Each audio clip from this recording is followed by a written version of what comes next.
Hey, everybody, this is Harvey Sluggo Wasserman back for the 150th. Talk about that, 150 Green Grassroots Emergency Election Protection Coalition Zoom call. We are starting off, we've got two really full hours today. The first hour, we're going to be talking about nuclear power, specifically a great new film from Jim and Mary Beth at Eon in Bolinas. Then we're going to do a big boatload on Diablo Canyon, be joined by Linda SEELEY from the Mothers for Peace and talk about a new article up at Counterpunch. And then we've got the great KEVIN KAMPS with us. There's Linda. Hi, Linda. We've got the great KEVIN KAMPS with us from Beyond Nuclear, our Michigan man, who's going to talk about the insane, you couldn't make this stuff up, the insane attempt to reopen the Palisades nuclear plant. I guess they just want to see how long it'll take to fall apart. That's the first hour. Second hour, we're going to talk about the Pacifica radio network. By the way, we're joined by the great Libby Halevi. Libby, great to see you. Libby is the host of the Nuclear Hot Seat for many, many years and was up close and personal with 3 Mile Island, as was I, but she was there while it was happening. The second hour, we're going to deal with Pacifica Radio Network and the right-wing shift at Pacifica and the election that's going on and how we can, God help us, stop what's going on in Pacifica with the victory, hopefully, of the New Day contingent out to save the Pacifica Radio Network, which God knows we need. So in this first hour, starting with 27 people, we're going to go to San Onofre, this new film, then Diablo Canyon, and then Michigan, and then other nuclear issues we have. We're going to get the full hour. Also going to talk about renewables, and we have great MYLA RESON with us to fill things in for us as well. Jim HEDDLE and Mary Beth BRANGAN, you are in Marin County in scenic Bolinas, and you have spent the last 13 years since Fukushima making a film. Let's just say that however long it took you to make this film, it took them longer to build the Vogtle nuclear plant. So that's a good sign. But tell us about this new film you have and where it's going to open and what it's about. Well, it's called SOS, the San Onofre Syndrome. San Onofre Syndrome is a way of describing a condition shared by all the reactors around the country, that is stranded nuclear waste with no way to take care of it properly. Yeah, so we do mention that it's a problem that's all over the country. We focus, in fact, we have a shout out to Palisades, how crazy that is, and the other Holtec properties that are under such crazy management and a lack of management. And this is oh, thank you for putting that up. The beautiful picture for those of you in Radio Land, and I want to welcome our listeners at the Progressive Radio Network on the Solartopia Green Power and Wellness Show. We're looking at a picture, a night picture of the San Onofre reactors, the 3 of them between LA and San Diego. And this is what your film is about, right? Right. It tells the story of San Onofre, but it applies nationally to all the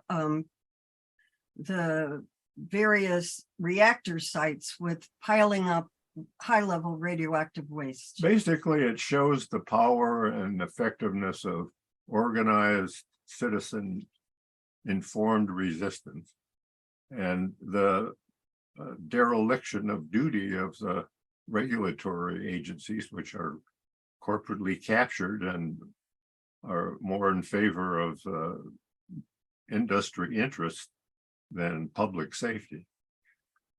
Yeah. So the San Onofre reactors, there were 3 of them. One of them shut a long time ago for various issues. And then in the early 2000s, God, these geniuses violated their permit and put in unlicensed new generators that didn't work. Is that right? Right. Steam generators that were defective. They got around an NRC regulation that would have required them to file for a change in design, and they just pretended like there was no change in design. And then when it failed within months, they tried to continue operating it. It was total craziness. It's amazing how stupid these geniuses are. And there was a radioactive leak at San Onofre, right? That people, what would distinguish this radioactive leak from so many other radioactive leaks is that people found out about it, right? Right. It must have been pretty bad for them to have actually admitted there was a leak, even though they said, oh, it's just a tiny leak.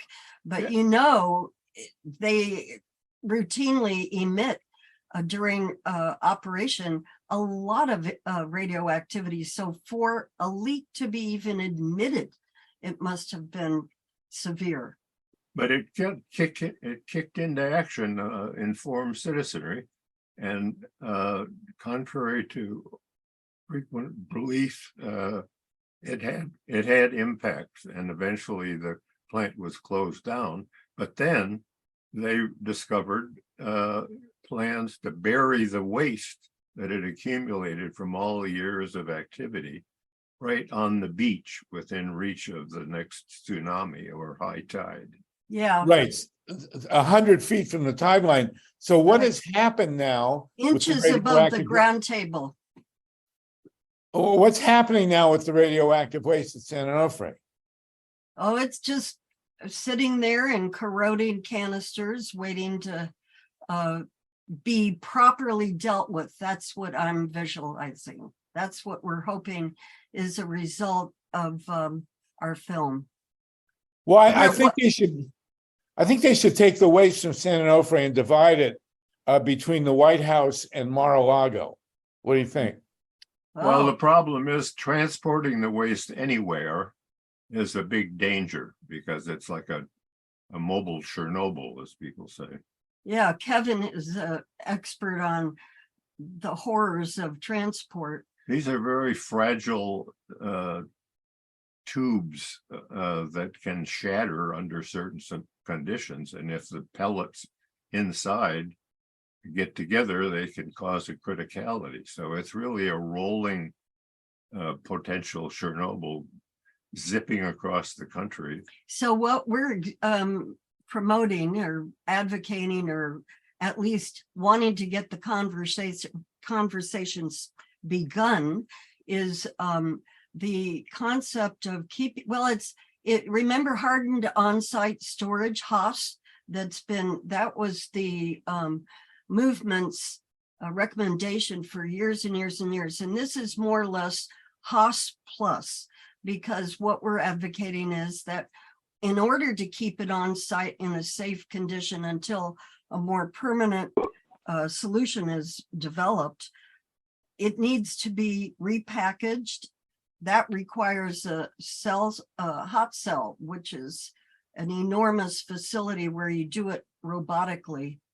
And then because you can't get close to it. And then what we'll do is then it would have to be put into storage in reinforced buildings, not just have dirt piled over it.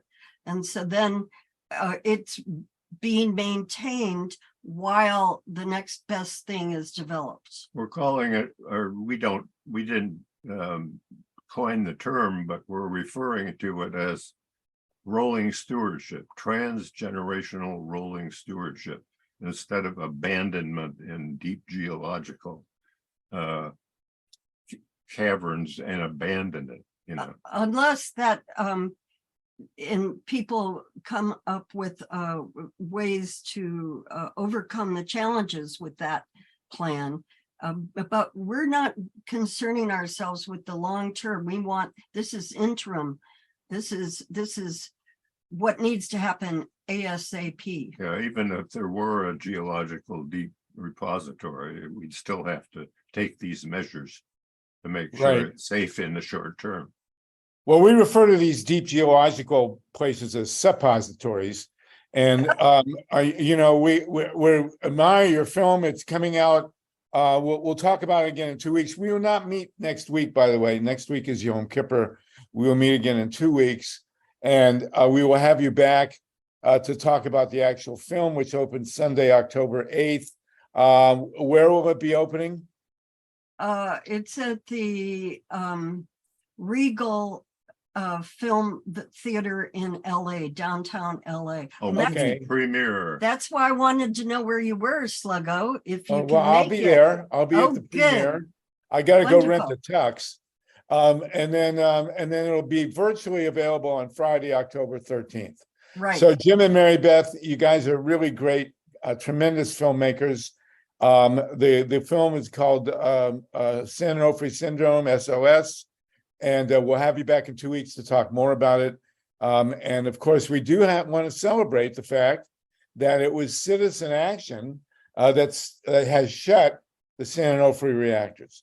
We still have to deal, as you've said, with all the waste, but those 3 reactors do not operate now, and it's a huge victory.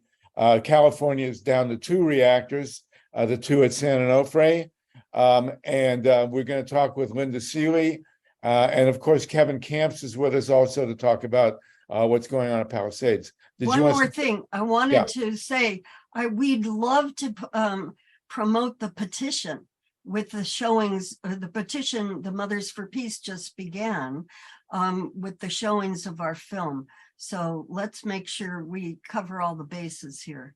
Okay, absolutely. And we're joined with the great Joel Siegel from North Carolina. Joel, great to have you with us. We have 45 people on. Jim and Mary Beth, stay with us, please. And Kevin, we're going to get to you. We're going to talk now with Linda SEELEY for the Mothers for Peace. Linda has redrafted a petition that we circulated in 2019. What's happening at Diablo Canyon, the 2 reactors at San Luis Obispo, is that they will be shutting very soon. And Linda, correct me if I'm wrong, for refueling. We don't know exactly when. They never tell us when, but we know it's going to be about 50 days. Now, in 2019, they shut Diablo Unit 1, and we petitioned. We had 2,400 people sign, and we know that the Governor Newsom read it, the petition, and just blew us off. And we didn't actually ask for Diablo to be shut. All we asked for it was to be inspected, which, they can't get insurance and they can't get inspected. You can't drive a car in California that's not insured or inspected, but I guess a nuclear plant that could kill a few million people, that's okay. So Linda, and you've been with the Mothers for Peace for, well, of course you're only 19, but for God knows how long. Tell us in detail now, and folks, go to Counterpunch. We're going to put the link in the chat. Tell us, Linda, what's going on with your petition and the effort to keep Diablo shut. Okay, thank you so much, Harvey, and Jim and Mary Beth. Really good to see you. Mothers for Peace has been involved in trying to get Diablo Canyon shut down since before it opened. In 1973 is when we started. We currently have 3 proceedings going on. Number 1 is a case in the Ninth Circuit Court of Appeals about the timely renewal issue of the license to extend the operation of Diablo Canyon. That the NRC violated its own rule, which is called the timely renewal rule, when they allowed PG&E to apply for a license extension only 10 months before Unit 1 is scheduled to shut down. That's completely against their rules. The rules state that it has to be 5 years prior to the scheduled expiration of a license. They've allowed another plant 3 years.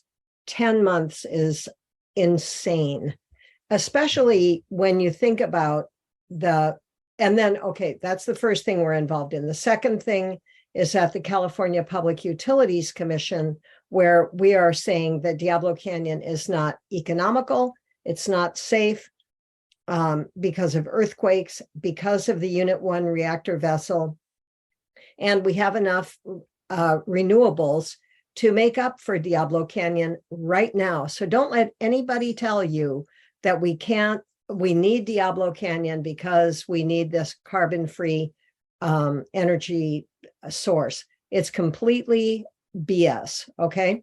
So what we're doing now, last Thursday, we filed a petition with the Nuclear Regulatory Commission because think about, Harvey was just talking about it. We have 2 reactors just about 7 miles from my house. The Unit 1 reactor vessel was manufactured in 1967. And I was still taking acid in 1967. I know, tell me about it. Okay. And that after they installed that vessel, they realized that some of the material that they put in there, namely copper and nickel, they had too much of those things in there, but they thought, no big deal. So now, after running it for almost 40 years, what's happened, because it's been under tremendous pressure, tremendous amounts of radiation have been, given off inside of there. And it's really, really, really hot in there.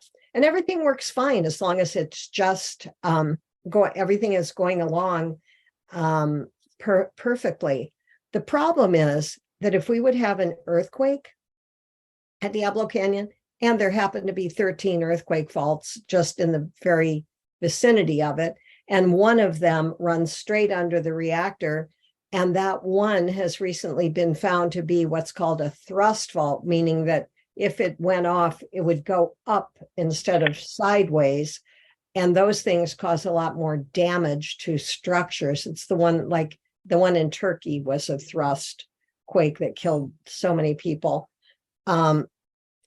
So anyway, this reactor vessel, what happens is, if there's a problem, earthquake, active malice, if there's some kind of screw up with one of the operators and they do something they shouldn't have done, which is what happened at Chernobyl. That's why that thing melted down. What they have to do is they have to pour a bunch of cold water into it to make the nuclear reaction stop. It's called a cold shutdown.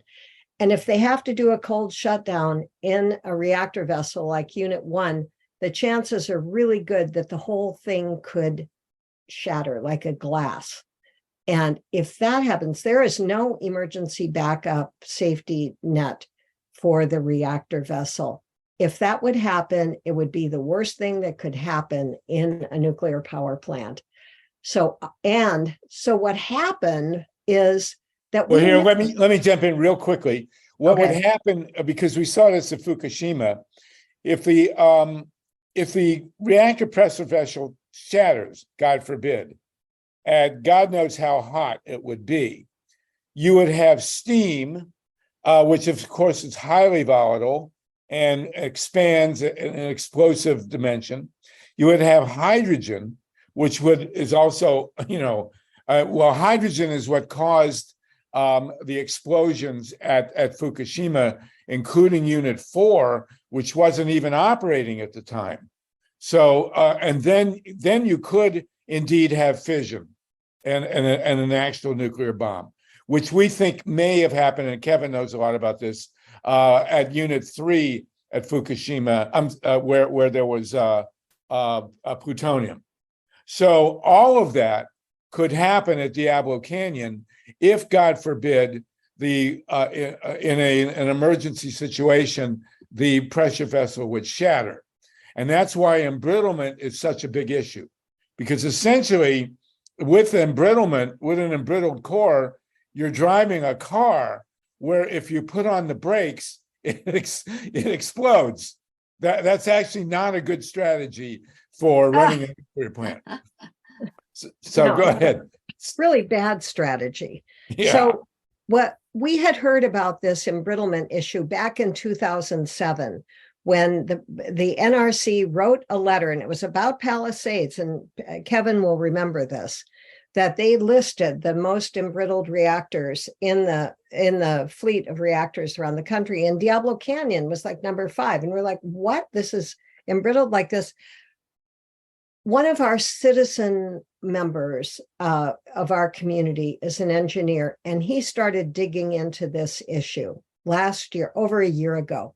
He read 4,000 pages of technical material. They have obfuscated this problem so deeply that it's almost impossible to reach. We couldn't understand these technical papers that had been written. And so we'd start reading them, our eyes would cross, and we went, look, we can't figure it out.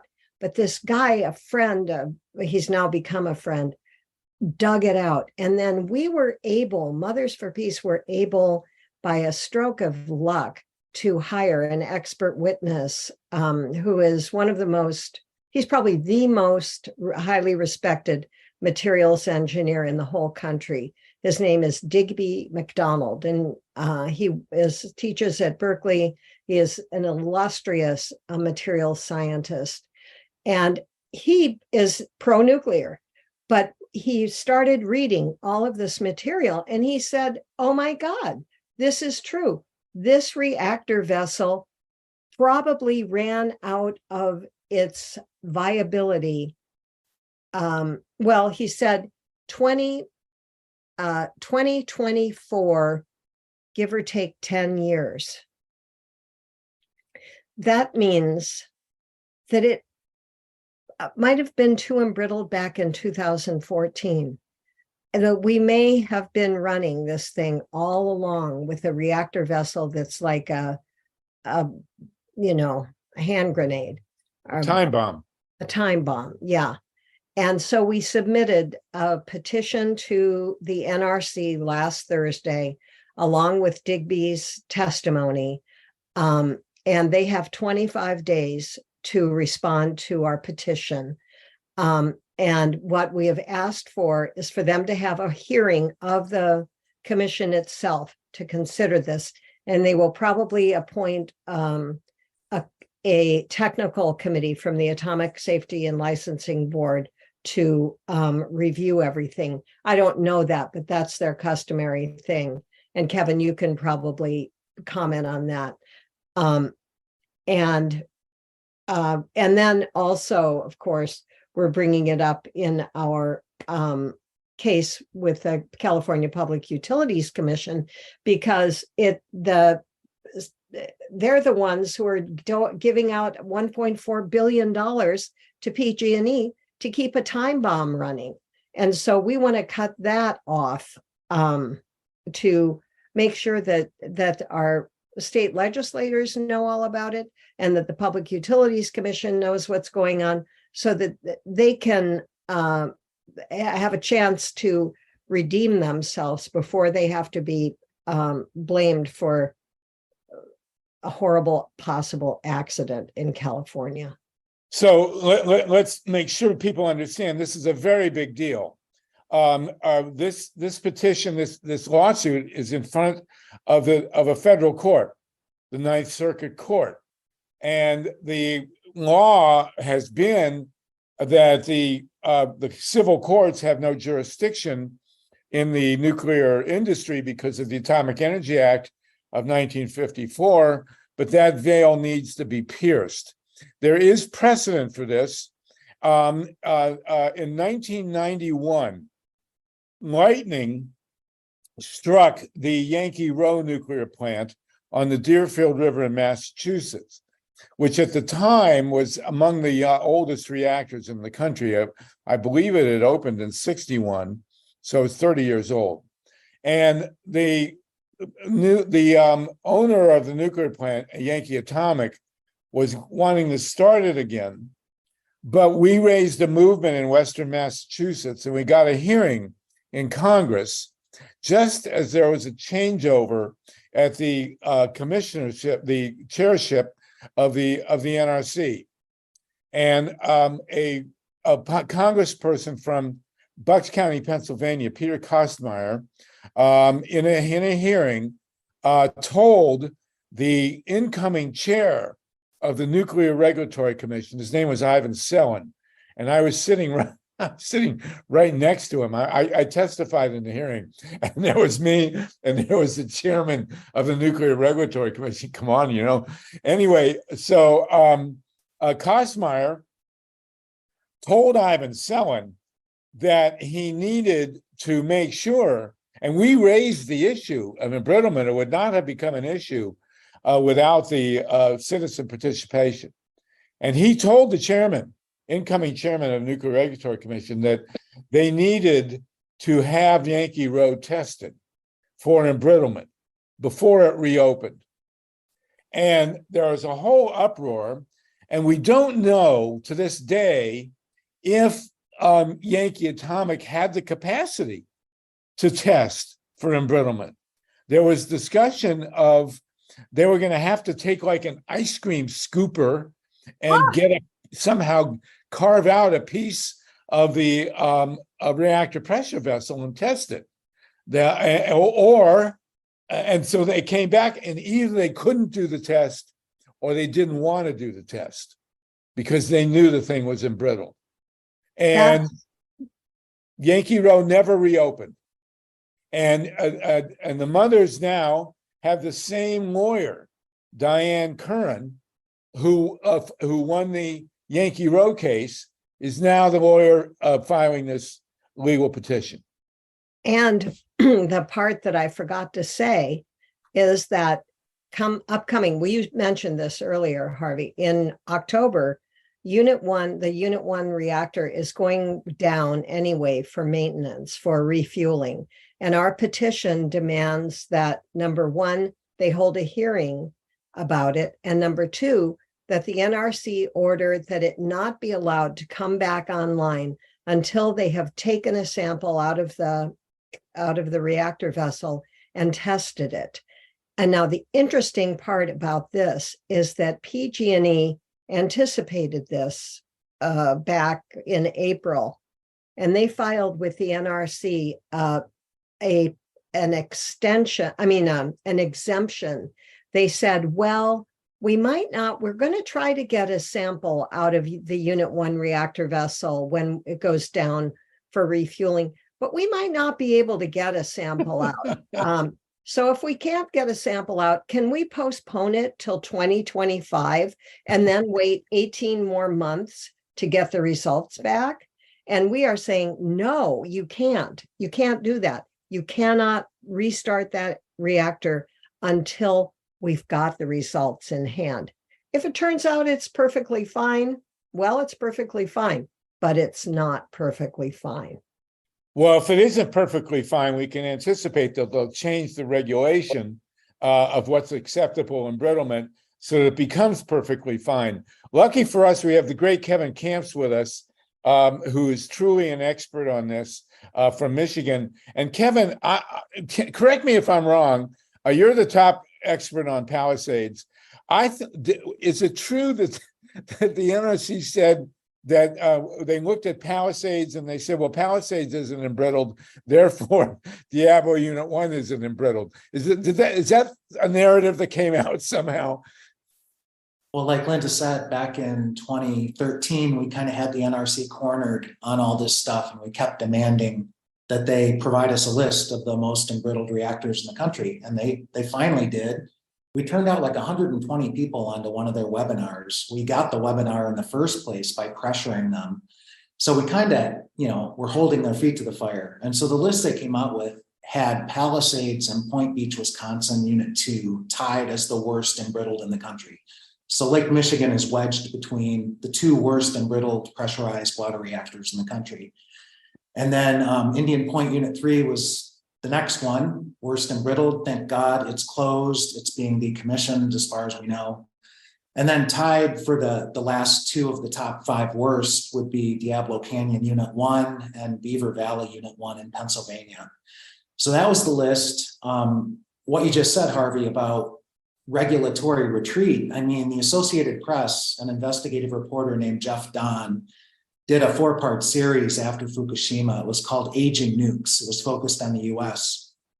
And the top example that he gave of regulatory retreat in the United States was pressurized thermal shock in brittled reactor pressure vessels.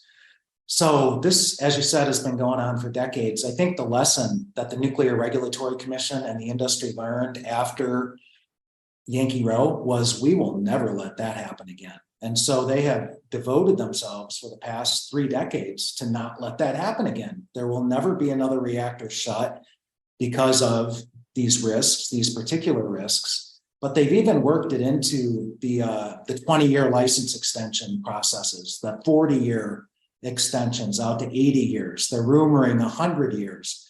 What they do is they come up with a methodology that makes it all better on paper. And when reactors can't meet one methodology, they're allowed to try another methodology. And it's all fine on paper until it's not. And an example I'll put out there is Japan post-Fukushima. The most embrittled reactor in that country was called Genkai Unit 1. And yeah, they had their hypotheses and everything looked fine on paper until they pulled a sample. They pulled one of these capsules and they looked at it. And it was way off the charts bad in real world physical data, which is why there's all this hemming and hawing and delaying and postponing and canceling. They don't want the data. They really don't want the data because what if it's off the charts bad? So the response in Japan after Fukushima was Genkai Unit 1 was shut down immediately. No more discussion. It's dangerous. Shut it down. It was one of the dozens of reactors shut down post Fukushima permanently. Thank God. So in this country, we've got kind of a different situation here. It's where these reactors can do nothing wrong. We don't want to see the data. And, congratulations to Mothers for Peace. I've read the first 30 pages of the filing and it's really good stuff. And, listening to the filmmakers, listening to Linda just now, I'm just kind of amazed by the similarities between Palisades and these California reactors. Mhm. At San Onofre, the similarities of putting high-level waste on the beach and faulty dry casks, which, believe it or not, Palisades is also at risk of earthquake danger because they really didn't build the place, especially the dry cask storage, with earthquakes in mind. And wouldn't you know, there's an NRC whistleblower, Dr. Ross Landsman, now retired from Region 3, who's been pointing out since the year 1994 that the dry cask storage at Palisades is in very serious risk of earthquakes, because what could happen is the beach could part, the lake could flow into the breach, and the casks could find themselves on the bottom of Lake Michigan. You really don't want these things underwater. They're not designed to cool that way. If water gets into the heart of these things, you could have a critical mass of uranium-235 and plutonium-239 that have formed in the accident. You could spark a chain reaction because of the water moderating the neutrons. It would make emergency response a suicide mission. The waste would be overheating. If there's any leakage, it would be made all that much worse into Lake Michigan. That's one difference between San Onofre and Palisades is Lake Michigan is the drinking water supply for tens of millions of people downstream.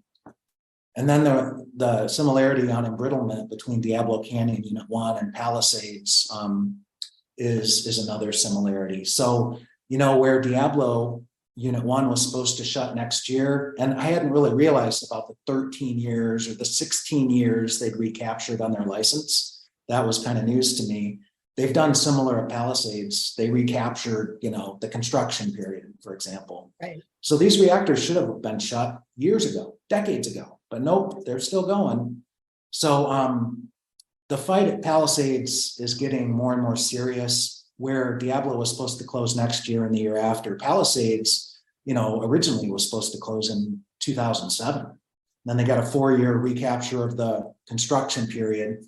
We fought them on the 20-year license extension, but we lost. So that now they were good to go out to 2031. That's where the license is now.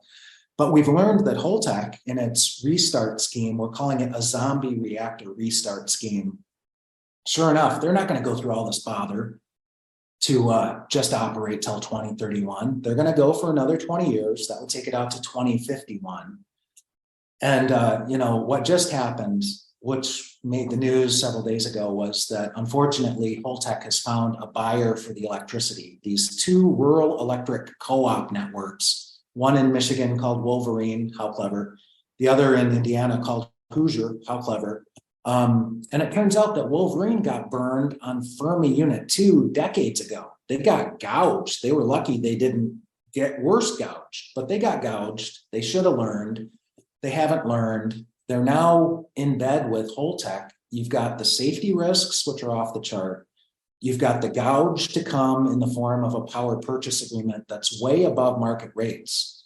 The reason Palisades was closed last year by the previous owner, Entergy, was the power purchase agreement between Entergy and Consumers Energy, the original owner, which led to charges on ratepayer bills up to 57% above market rate. It ended last year. From 2007 to 2022, a 15-year power purchase agreement that was gouging the rate base in the area ended. And Entergy was like, you know, our joyride is over in terms of this gouge on ratepayers.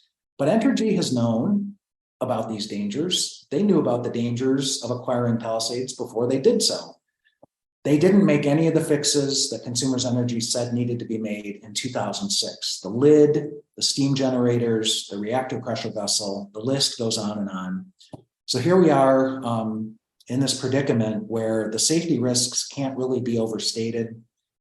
The risk to pocketbooks would also include all these state and federal bailouts. The state's already given $150 million towards the restart scheme. They'll probably give another $150 million. The feds are poised to give $1 billion nuclear loan guarantee under the Inflation Reduction Act.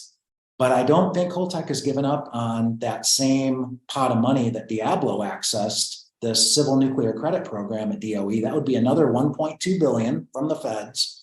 So the restart scheme bailouts are $2.5 billion. But get this, Holtec has also announced they want to build 4 small modular reactors at the Palisades site. Another $7.4 billion in nuclear loan guarantees. We're now talking $10 billion in public bailouts at the Palisades site. Are they going to invoke eminent domain and take the state park and take the Palisades Park resort community to build 4 more reactors on that site?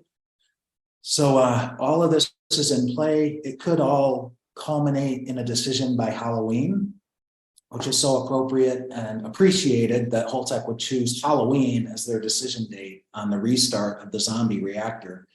So we're thinking about doing our 2nd annual Zombies Against Palisades, or ZAP for short, with an exclamation point on the end. We showed up as zombies at the state capitol last Halloween, and we're thinking about showing up this Halloween.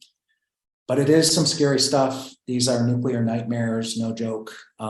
So that's what's going on out here. Oh my God, it is truly astounding. I want to point out in terms of earthquakes that the first reactor in the United States that was actually physically damaged by an earthquake was in Ohio. The Perry nuclear plant in 1986, just when the Challenger blew up, Perry was hit by an earthquake. The governor at the time, Richard Celeste, took the NRC to court, demanding that they not reopen, that they actually, Perry had not been opened and they were pushing to open it. And Dick Celeste asked the federal courts to not allow Perry to open until there was a study of the evacuation planning in light of the earthquake. And the federal court turned him down and said, and let them open, even though there was not a restudy of the evacuation planning, which is, of course, another issue. The other nuclear plant in the United States that's been damaged by an earthquake is North Anna in Virginia, for God's sake. So, you know, we always think of the earthquakes on the coast, but an earthquake in the the biggest, actually, the most powerful earthquake fault in the United States is the New Madrid fault, which goes right up the Mississippi River. So, you know, this earthquake issue is not limited to the coasts. And I got to point out, of course, the Palisades is shut, and they are now pushing to reopen it. Is that correct, Kevin? Yeah, Entergy shut Palisades on May 20th, 2022. 11 days earlier than planned. And the reason, in addition to all the safety systems I've already mentioned, was that Palisades has had control rod drive mechanism seal leakage since 1972. They've never determined the root cause. They've never fixed the problem. They do Band-Aid fixes. So that's another pathway to meltdown at Palisades. So in addition to all the risks that we already knew about before they shut down, you've now got the risk that Holtec has not maintained the plant.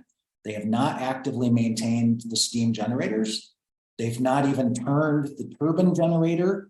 So that thing is bending under its own weight. And some of you may remember Christmas Day, 1993 at Fermi Unit 2, when their turbine generator suffered a mechanical explosion and sent 500-pound chunks of metal at high speed crashing into various systems, including cooling water, which then flooded the basement, got radioactively contaminated, and they ended up dumping 2 million gallons of radioactive wastewater into Lake Erie before they got permission to do so. And then they pretended like they got permission, and they got permission, and then they said they dumped. They had already dumped. So those are more risks at Palisades, that they haven't done active maintenance, and you can't just flip a switch, but that seems to be kind of what they plan to do, and we'll see what happens. Well, speaking of maintenance, at Diablo Canyon, the deal to shut Diablo Canyon was signed in 2016. You know, Governor Jerry Brown, Lieutenant Governor Gavin Newsom, the California Public Utilities Commission, the state legislature, the various regulatory agencies, the local governments, the unions, the environmental groups, except for the mothers, all agreed that they would, in 2016, that they would operate until 24 at Unit 1 and 25 at Unit 2. And Pacific Gas and Electric, which owns the two reactors at Diablo, stopped doing maintenance, for God's sakes. They said, well, we don't have to fix this stuff because we're going to shut. So for the last 5 years, 6 years, 7 years, the last 7 years, they haven't been maintaining this place. And we all know what PG&E's record is. In 2010, they weren't maintaining their gas lines in San Bruno, and the gas lines exploded, and they incinerated 8 human beings in 19 houses, to which they pleaded guilty to involuntary manslaughter. And then in Northern California, in 2017, they weren't maintaining their power lines, and they set the whole place on fire. They burned down the town of Paradise and killed more than 80 people. I mean, this is a mass murdering criminal that's running Diablo Canyon, and they haven't been maintaining the plant at all. We don't need the power, and it's not clear. You mentioned at Yankee Row, they did not have little coupons and these little pieces of metal, and at Diablo Canyon apparently they did, which they insert, and then when the refueling comes, they pull them out and then they test them. That's the idea. But they haven't done that at Diablo Canyon since 2002, for God's sakes. And go ahead, Linda. That was because when they tested the coupon in 2002, they didn't like the results. It's just like what Kevin said. You get those results, it shows that a reactor vessel is going to be brittle very soon. What they do is they get an exemption. They go and look at a coupon from another plant, or they do these calculations, mathematical calculations that show that everything is hunky-dory. And that's why it's so great that we have gotten this terrific expert witness. And by the way, the Diablo Canyon Independent Safety Committee has also, because we've been bringing up this issue of embrittlement with them, they have also hired an embrittlement expert. And so our hope is that their embrittlement expert will confer with our embrittlement expert, and that they're both really interested in finding the truth instead of, covering up for PG&E. We'll see what happens. Well, one thing we can be certain of no matter what, well, first of all, we don't know how long it'll take them to test the coupon if they in fact pull it. We do. There's Oh. a new kind of test. It's called the nano indentation test. The old test took 18 months. That was called the Charpy test. But this is a new test called the nano indentation test that's been used at, that was developed at Berkeley. And they can take a very small piece of the sample and test it many, many different times so as to create a database that's reliable about it, because they say, oh, they have so few samples that they don't have a reliable database. Well, they can get a reliable database now. And the results of that nano indentation test are like, I don't know how long, like an hour or a day or something, very timely. Okay. Well, the one thing we can be sure of is that no matter what the embrittlement tests show, the Nuclear Regulatory Commission will say it's safe. Right. Whatever their current regulations are, and however bad it turns out, the NRC will tell us it's all perfectly fine. We have 53 people on the call. We got a couple of people raise their hands. I do want to acknowledge the great Libbe Halevi, she's been doing the nuclear hot sheet. She has a wonderful book, entitled "Yes, I Glow in the Dark," about her horrific experiences at 3 Mile Island, where she was during the meltdown. Libbe, put the link to your radio in the chat, please. And we saw Libbe at a great rally this weekend. It's good to have you, and chime in if you want. I got Steve Caruso, Alex, and then TATANKA. Steve, go ahead. Yeah, so recently they had a 3.6, it was August 27th, maybe, earthquake 10 miles, not far from Perry nuclear plant. Right. Also with the co-op buying a power purchase agreement from the projected Palisades deal, we've got lambasted by our local co-op about base load, the old base load argument. We need this and we need that. And somebody's getting to these people. Somebody's going around and selling the garbage and pushing, we need baseline. We got to have our nuclear energy, blah, blah, blah, blah.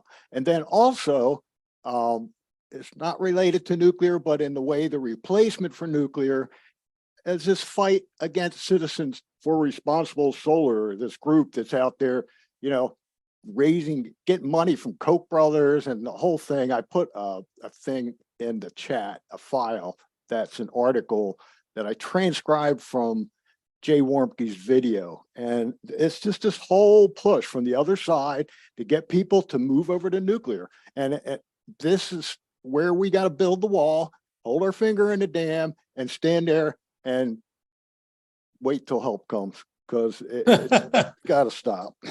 Yeah, well, it's really insane what they're doing here. And as you point out, there are very well-funded groups all over the country fighting solar, including here in California, and Ron Leonard knows all about this. The California Public Utilities Commission has gutted the paybacks from solar panels on rooftops. They are gutting it for large projects, not just individual, and they're also now attacking microgrids. So along with this lunacy of keeping Diablo open, they're really sabotaging solar energy in California, where there's 70,000 people working on rooftop installations alone. It's unbelievable. Alex, thank you for that, Steve. Alex Dubrovsky, and then TATANKA. I have a question for you. Yeah, go ahead. Hello? Yes. Yeah, go ahead.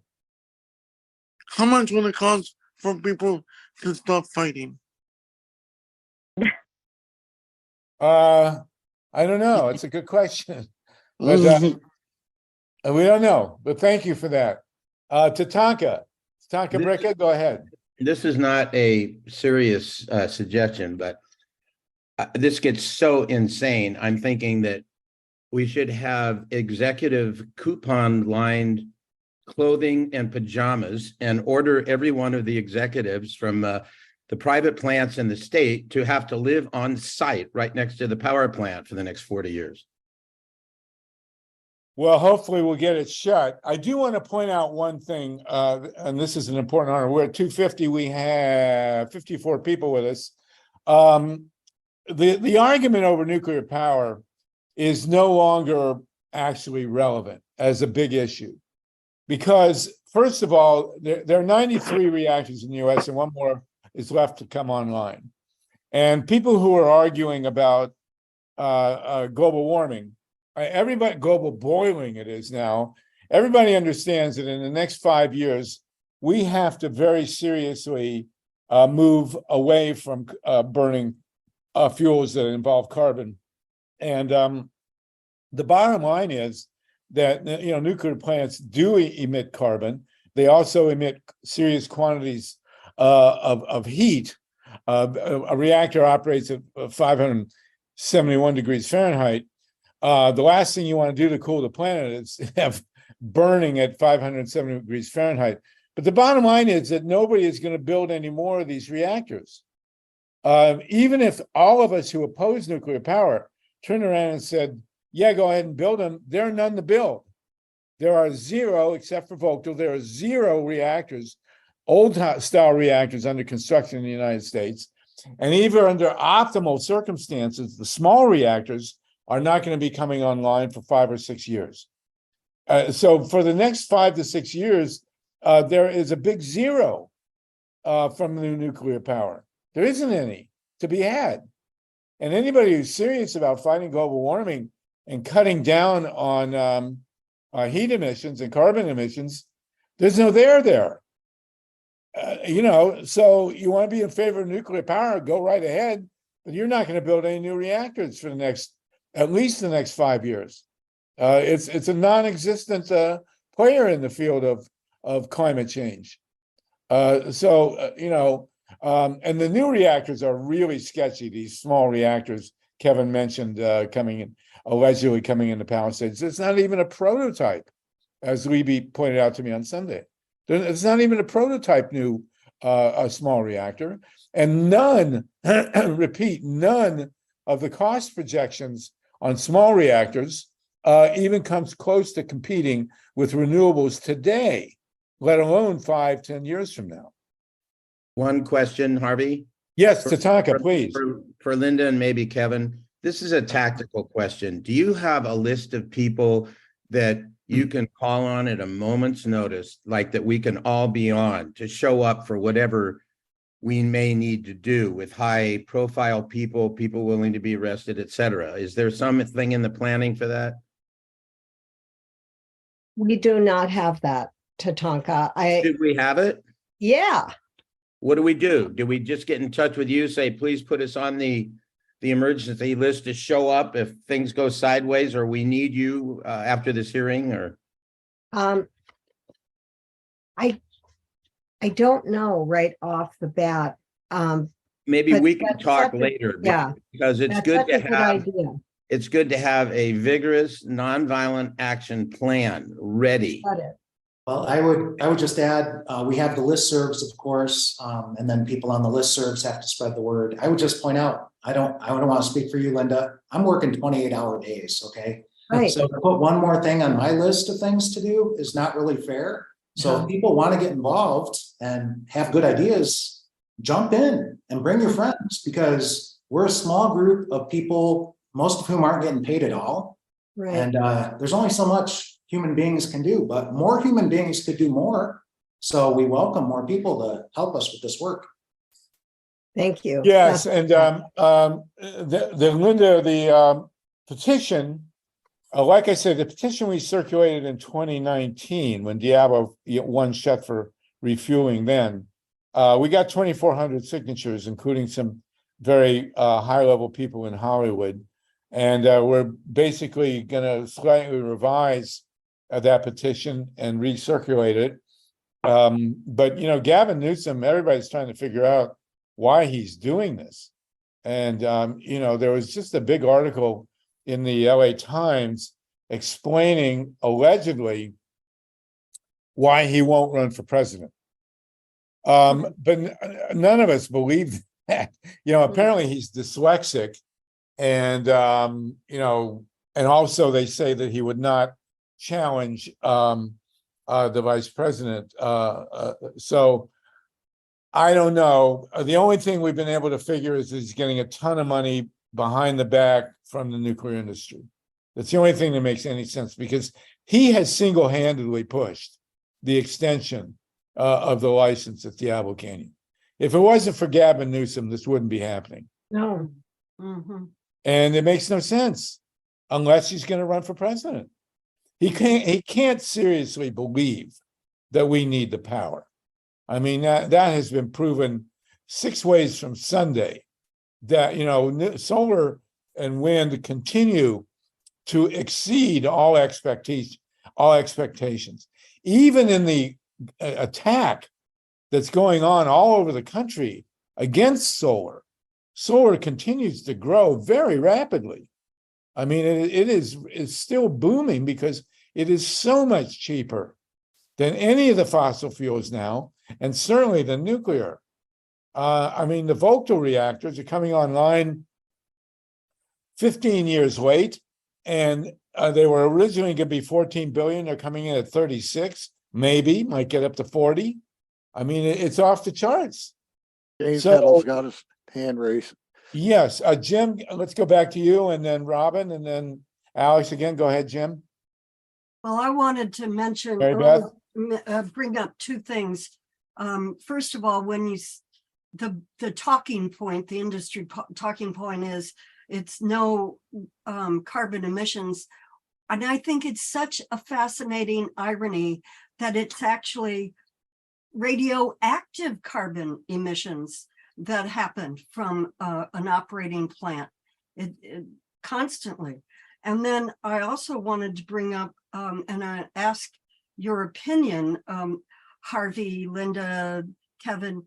I know Michael Keegan is suspecting that these small modular reactors are just a cover for the production of HALEU, extra enriched uranium that can be used more readily for weapons, and then showing the connection with weapons and why the civilian power plants are being kept, even though it's such an insane plan.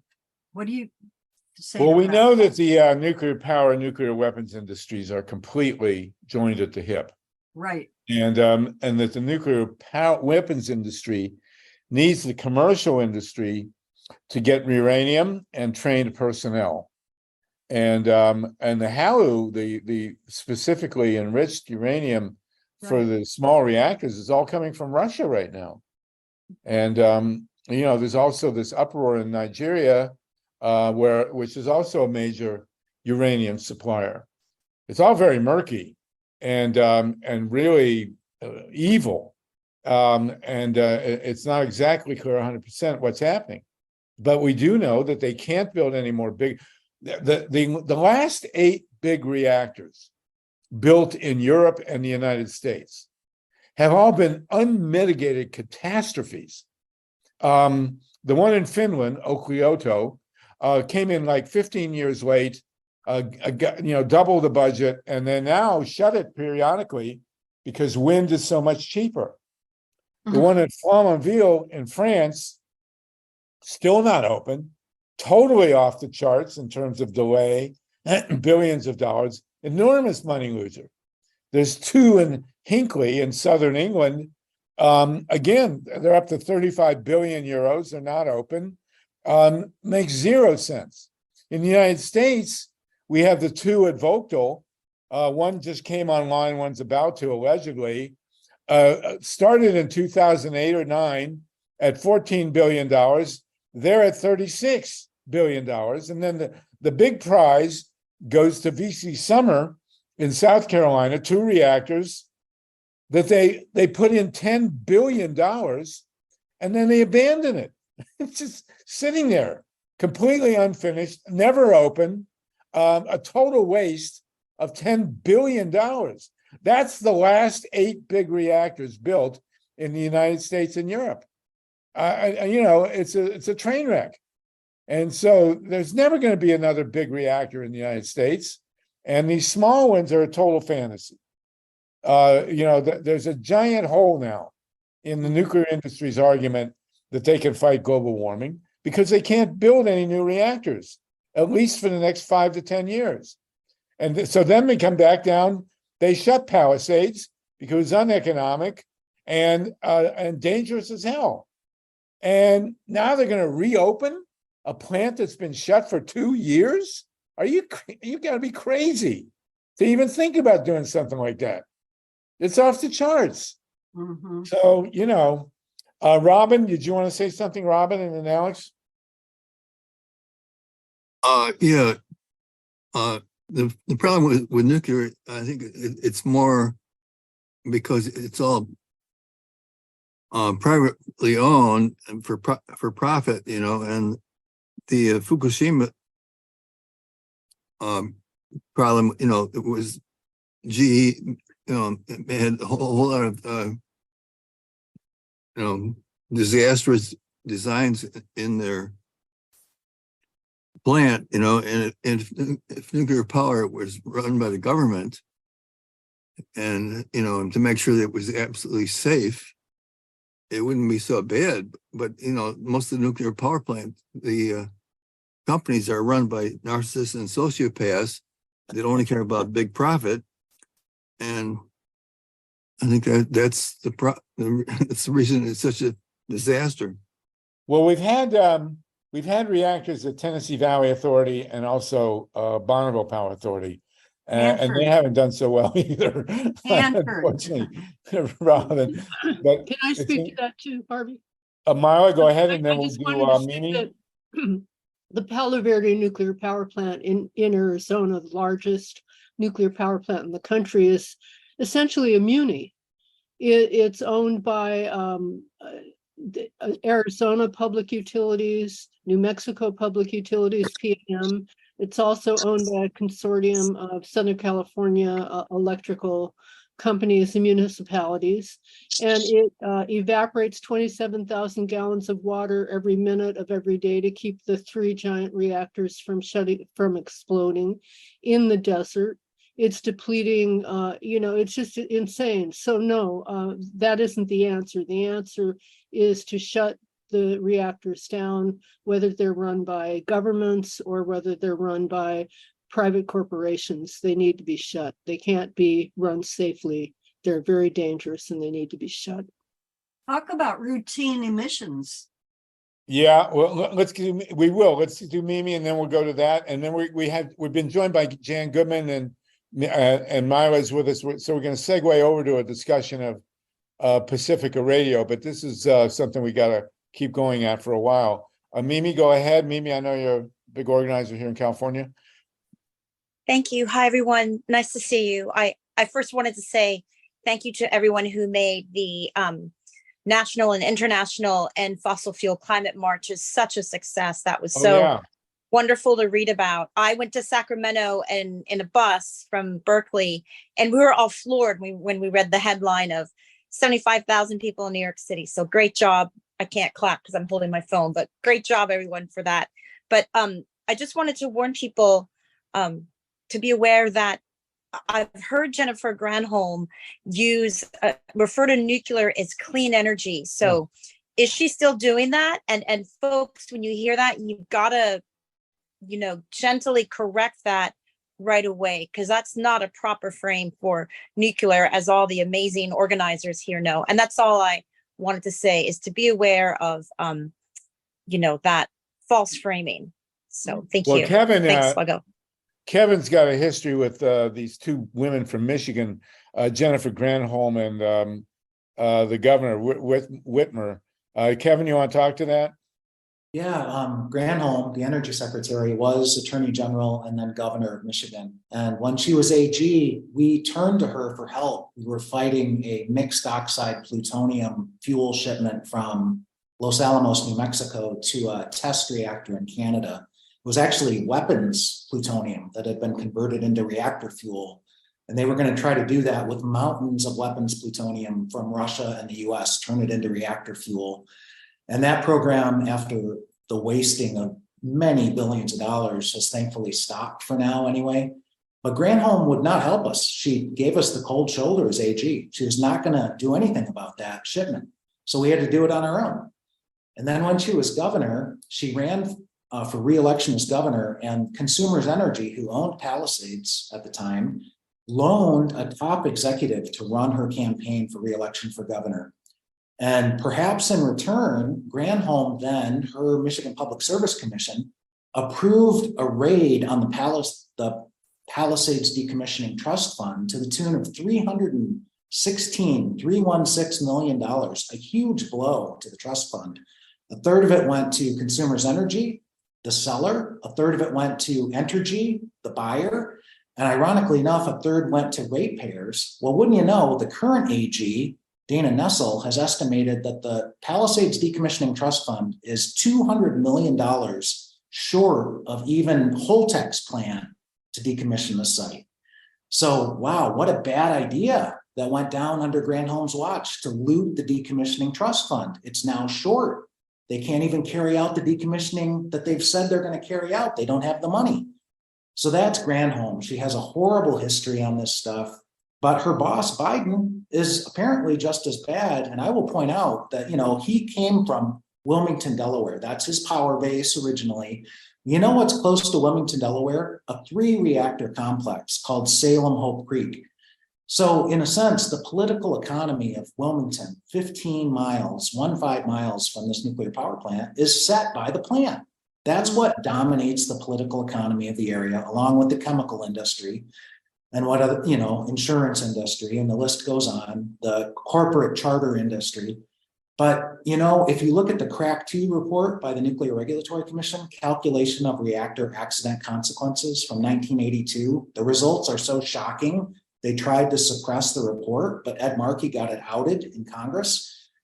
Look at the casualty figures. Some of the worst casualty figures in this country, if there's a meltdown, would be at Salem Hope Creek, because it's so close to Wilmington, it's so close to Philadelphia. And, you know, the Democrats we've been talking about here, Biden, Granholm, Whitmer, Newsom, they have some explaining to do. Their behavior is really bad and putting a lot of people in danger. Well, there was a time when Biden was critical of the Nuclear Regulatory Commission, and where he lives in Delaware, actually, you can see across the river to a nuclear plant in New Jersey. But you know, it's really obscene what's going on here, and you know, these journalists continually, as if they can't write the article, they refer to nuclear power as clean and carbon free, which is both a total lie, and you know, it's just ridiculous, and it's become part of the vernacular now. When they don't say clean solar or carbon-free wind, but then when they refer to nuclear, it's always clean or carbon-free. It's really obnoxious and just total BS. Well, this has been a great discussion.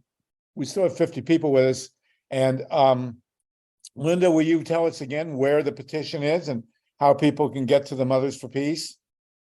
Go to mothersforpeace.org, click on latest news, and you'll see all of the things that we've been doing. The one thing I wanted to say, Harvey, is this is a legal petition that we filed with the NRC. We are also doing, Harvey and I are working together and MYLA to create a citizens petition that we are going to address it to the NRC and Governor Newsom for people to sign, so that, and it's all about the vulnerability of the Unit 1 reactor vessel, plus some other demands that are absolutely necessary in order to safeguard the safety of the people of California. And we're working on that now. It's not done, but it'll be available on Harvey's website and on the Mothers for Peace website. And did you want to say something, Mary Beth? Oh, I was swatting a fly, but I do want to say I would like to be, pass those out at all our screenings. Oh, yeah. Okay, thank you. Mhm. Oh, And I there- did want to call on Libby Halevi. Do you want to just introduce yourself and post where your nuclear hot seat is? And you want to say a word or two here, Libby Halevi? You with us there? There you are. Ask to unmute. I think we can unmute you here. Libby is the author of, no, you're still not unmuted. I don't know why we're not able to unmute you here. Can we unmute Libby? No? Yes? I'm having trouble doing it. Oh, There we I go. just There we kidding. are. Got it. Yeah, hi. Great discussion. I'm going to be borrowing parts of it for my show this week, with Harvey's full permission. Of course. Nuclear Hot Seat every week puts together news that's out there, announcements, acknowledgements of activists, as well as at least one solid interview with someone involved in or important to this ongoing discussion, this ongoing battle that we have. And if any of you are not familiar with the show, I invite you to take a look at it. NuclearHotSeat.com.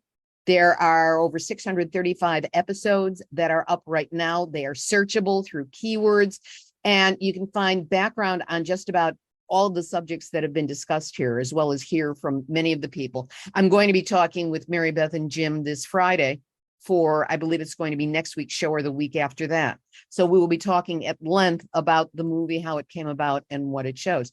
And if you're not part of the community, please join, because that's where we can all tag in every week and find out what's going on around the world.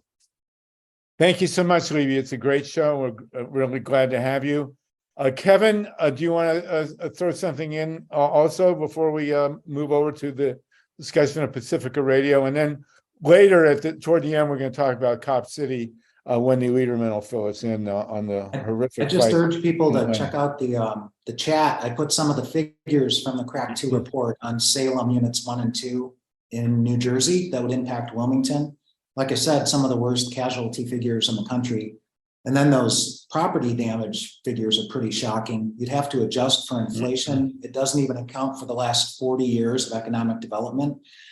And also, there's been population growth around every nuclear power plant in this country since 1982. So as AP pointed out in 2012, the casualty figures, you have to increase them significantly. And NRC's response to all this was to come out with a new report to replace Crack 2 called SORCA, SOARCA, State-of-the-Art Reactor Consequence Analysis, which is a joke. Essentially, no radiation is going to get out, nobody's going to get hurt, and there will be no property damage. It's all zeros. It's like magic, how safe it is. Yeah, like the woman in the movie where Meg Ryan is having this dessert, I'll have what she's having.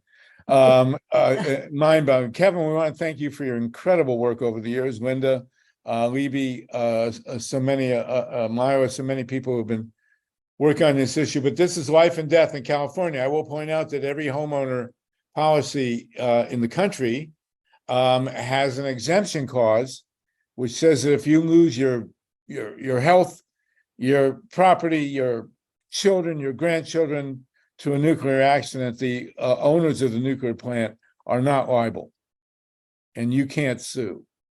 And we also want to make sure everybody knows, next 5 or 6 years, if you hear anybody saying the nuclear power fights global warming, there's no, even if the entire anti-nuclear movement switched, they can't build any new reactors in this country that can go online for at least the next 5 or 6 and more like 10 or 15 years. So, there's only one solution to global boiling, and that's renewable energy. Thank you, everybody. That's a killer discussion. We still have 50 people with us, 51. I will reiterate, we will not be meeting next week. It's Yom Kippur. Everybody will be passing out from their fast. And I do want to congratulate the organizers of that great march in DC, in New York. And we had a wonderful gathering on the beach at Santa Monica, just north of the pier. If you want to show some of the pictures, Steve, that would be very cool. I now want to segue over to the discussion of the Pacifica Radio Network. We brought it up from time to time. We are in the middle. Everybody who's a member, this was the discussion, the gathering at Santa Monica on Sunday. It was really, really great. There you go.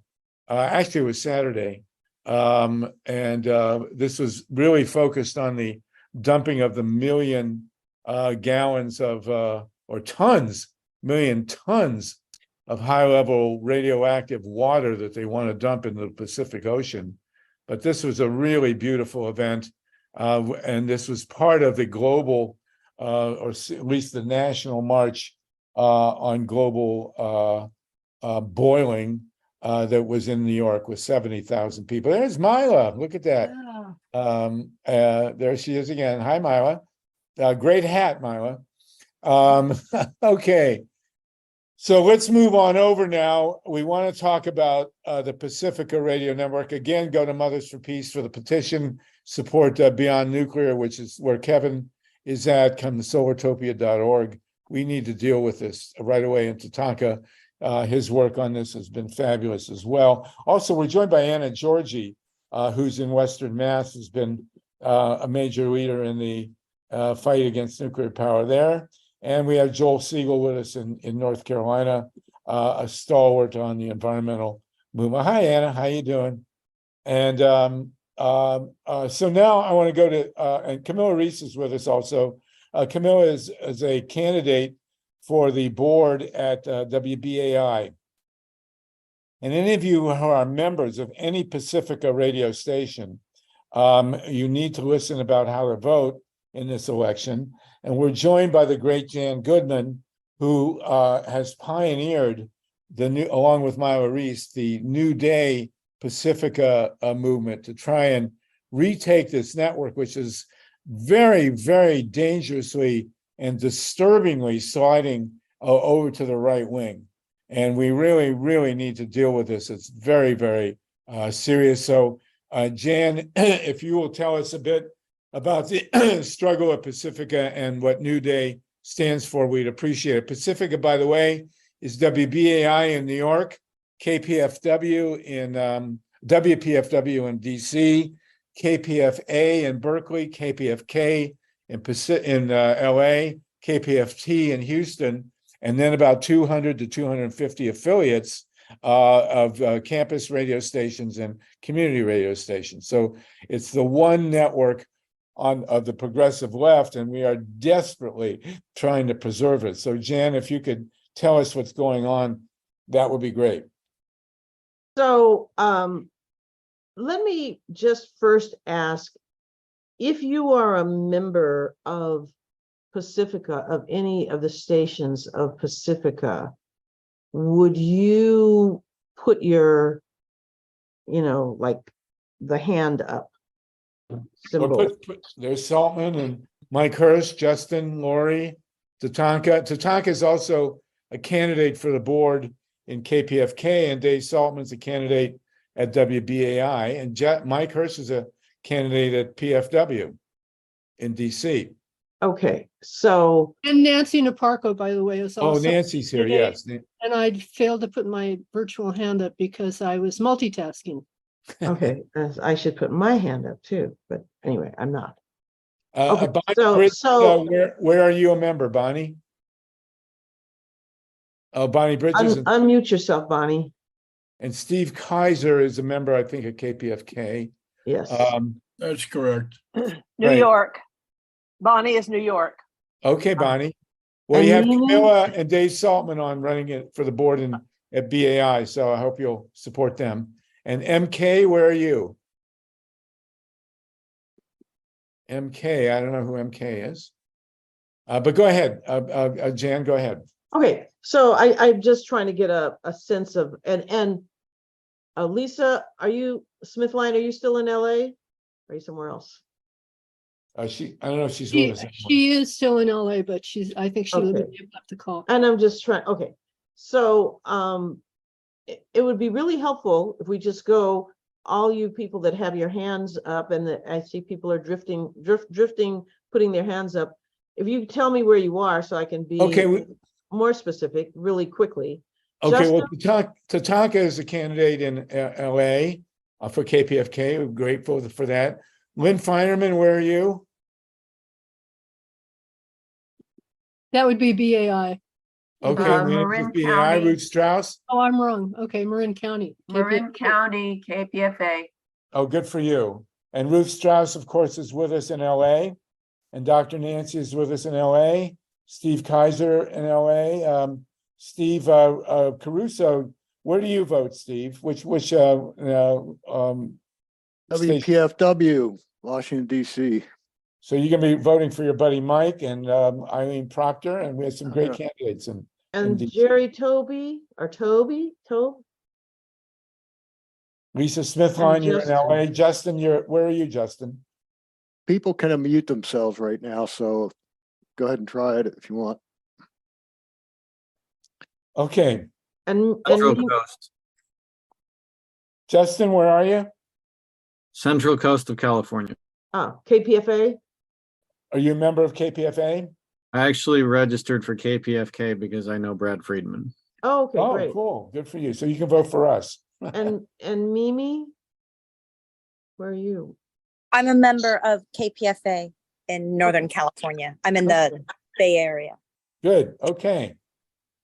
All right, go ahead, Jan. So Okay, explain all the right. situation. So let me say this. First of all,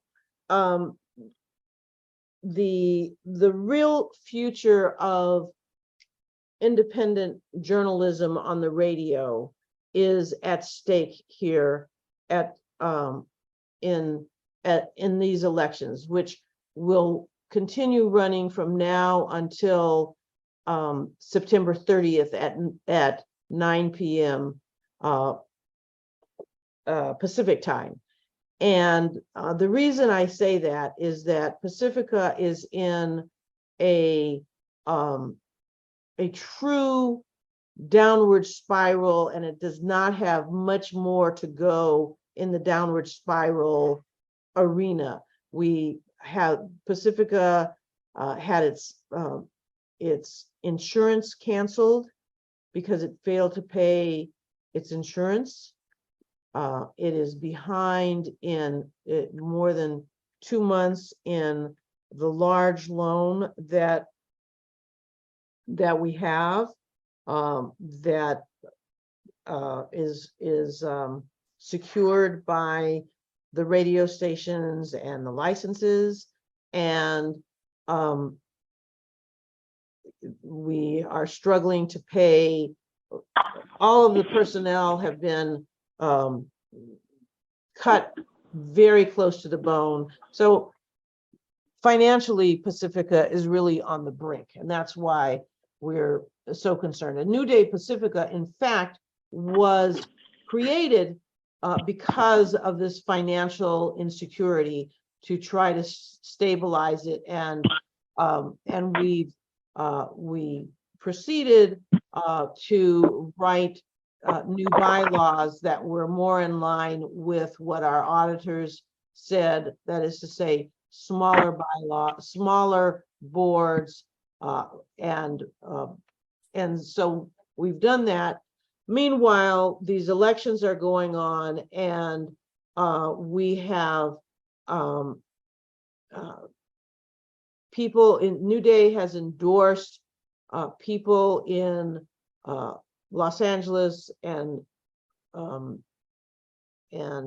Houston, Berkeley and Texas, and we have and we're very excited about. I'm personally excited. New Day hasn't endorsed them per se, but I personally am very excited about David Saltzman and Camilla Reese running in New York, and a whole group of other people running in Washington, D.C. So if anyone knows anybody who might be a member in Washington or New York or KPF or Berkeley or Austin or LA, please get in touch with us so that we can give you our recommendations. And some of those are individual recommendations and some are by New Day in general. And it's very exciting. We have absolutely terrific people running in these areas, and just also to let you know that when we had this election on these new bylaws, the general membership voted in favor of it 55% to 45%, but the staff voted differently. It was a majority was voted against it because of some, we feel, well, no question they were lied to about what the bylaws said. So we're still in litigation over what, whether or not the bylaws passed or didn't pass. And but it's very exciting to have full slates of people running at all of these stations, and we can make a huge difference. So I urge all of you who are members, please vote today, please vote ASAP, and urge anybody else that you know who might be a member also to vote. And I'm going to cut it there and answer questions. And I don't know if Lynn, if you have a question or if your hand is just left over from saying that you're a member. Likewise, David. No, I have a question. I have a question and some comment. Okay. Please. And then we'll get Dave Saltman. Yeah. I have been a member of KPFA and Pacifica for a long time, and these things have been going on for a long time. And what disturbs me the most is that I have not heard anybody make any effort to update us on what has happened with the WBAI gigantic problem with the Empire State Building and all that money. And evidently there's been a loan, and now we're out on the loan. Now I'm hearing that there's no insurance. I mean, this is outrageous. It is absolutely outrageous. I get these emails from New Day Pacifica, and then I get KPFA protectors. I don't know what's going on, and I fear for KPFA in particular, because I feel that it's going to be used in the final analysis, sold out in order to pay all these debts. And it's absolutely outrageous for a business to be having no insurance or to be out on its insurance payments. And everybody always says, yes, it's true, it's true. And then the same thing goes on and something is added. I still don't know where that loan is with regard to WBAI and the Empire State Building. Well, so, let me quickly tell you about the loan, because that's easy to do. So WBAI, the Empire State Building got a judgment against Pacifica in relationship to lack of payment for rent on the tower that was on the Empire State Building for WBAI. They got a huge judgment, about $3 million. Then Pacifica had to pay that off because, and we negotiated a payoff, and that's when we borrowed this large amount of money, $2.3 million. We negotiated it down, and we borrow this money, and Pacifica is paying that money off, but we've become in arrears on that also. So so that large loan went to pay off the WBAI Pacifica debt, and it is, it still has yet to be paid off, and it's a big thing. And let me just say this, that one of the things that I have been doing is working with a grant writer who's a professional grant writer in locating grantors and philanthropists whose mission parallels Pacifica's, so that we can go to them should our status change. Most grantors at this point want nothing to do with Pacifica because the structure is so dysfunctional and the finances are so dysfunctional. Does that answer your question? Yeah, the situation with New Day, you know, we won the election 2 years ago, and it was basically, you know, as someone who's seen stolen elections, that election was stolen, and then 4 duly elected delegates to the KPFK board in LA were summarily purged.